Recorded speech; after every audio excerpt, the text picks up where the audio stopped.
I'm sure everyone's talking about the animation, but really, Mappa, did you have to make it that smooth? There were just so many scenes that I just thought were completely unnecessary to animate. If I see like any controversy related to the making of this anime and you make scenes like that and this and whatever, there's so many scenes I can hardly count from this episode. If I hear any controversy regarding how they treated animators and they animate stuff like that,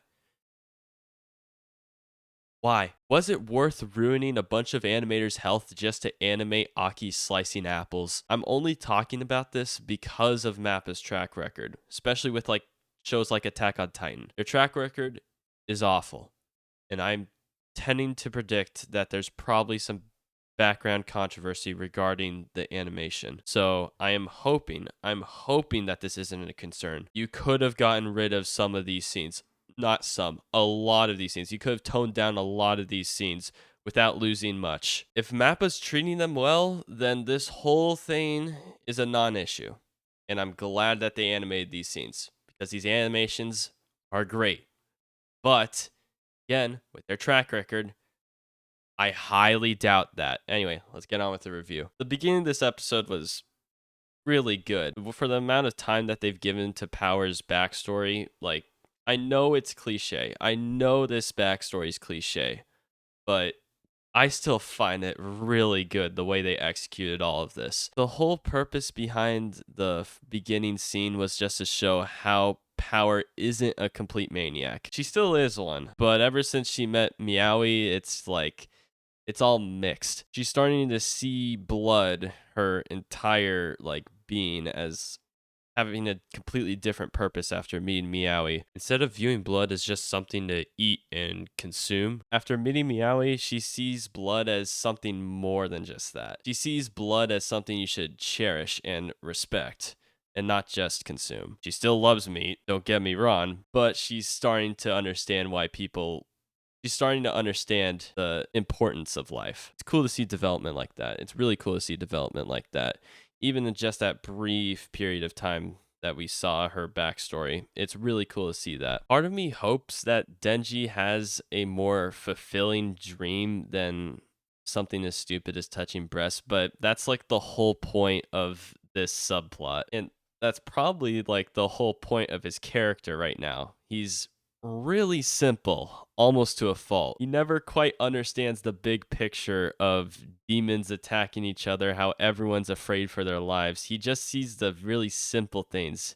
He only sees the stuff that's right in front of him, really. And if it's not that, it's something extremely simple, like again, touching breasts. But when the problems are put right in front of him, he tends to make the right decision almost every time, saving everyone that he comes into like contact with, saving random people that are in cars that just gets hurled at him. I just hope he doesn't do anything morally questionable with the dream that he has right now. Because if he pulls a Rudius and starts doing questionable things, really weird things because of his dream of touching breasts, I'm going to dislike him.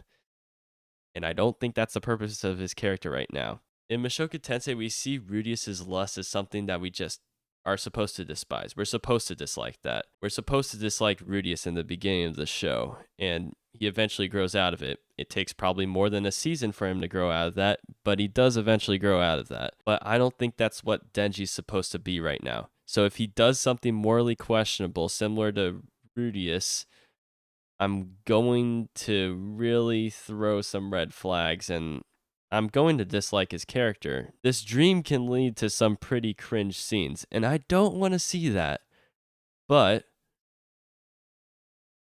I don't think that's going to happen. I think this writer does a healthy balance between perversion and wholesomeness. I think it's fine. I don't think we have to worry about that. But it could be a problem later on. And I just want to take note of that. And by the way, about the guy in the car getting hurled at Denji, I'm still in shock that we had no casualties in this entire fight scene that lasted from episode 3 to episode 4. Like, how the fuck did no one die? This is like Man of Steel levels of destruction. We just see like a bunch of buildings getting destroyed and no one is really regarding any of that. No one's really taking it all in because so much stuff is happening. So much stuff is being hurled at Denji. He can't take a second to breathe. And neither can we. We really don't have a chance to breathe either until episode 3 ends. And we have a whole week to think about the episode. And then we realize, oh wait, a bunch of people probably died. But apparently not. Apparently everyone was all right. Which is, huh? Like, how? I still don't understand how no one died. Lucky for Denji, because Aki would have fucking capped his ass or whatever the fuck he does, have a fox eat him if something bad were to happen to random humans in that destruction. But apparently, nothing bad happened. Well, nothing crazy bad happened.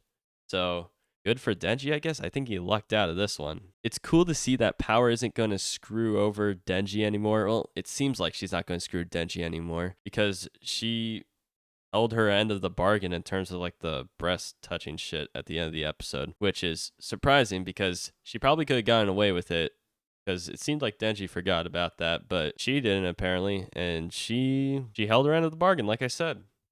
Really surprising. Hopefully it's a sign that she's going to trust Denji and be good friends with him after all this is said and done, because it seems like Denji wants to be good friends with Power as well. We saw this in the last episode where Denji seems like it's almost impossible to become friends with Power, but it seemed like he wanted to, and it still seems like he does in this episode with how he treated that entire interrogation with Aki, just not criminalizing Power in a way that makes her in trouble with Aki or Makima for that matter. But after we finish that scene, we have a short, brief glimpse of the life of Aki. Seems really calm, seems really chill. I was digging the vibe, but then Power had to come along and ruin it, of course. Of course she did. How would you expect anything less from Power, honestly? I don't know. Your peaceful life is over now, Aki. With Power, there is no peace. And bro,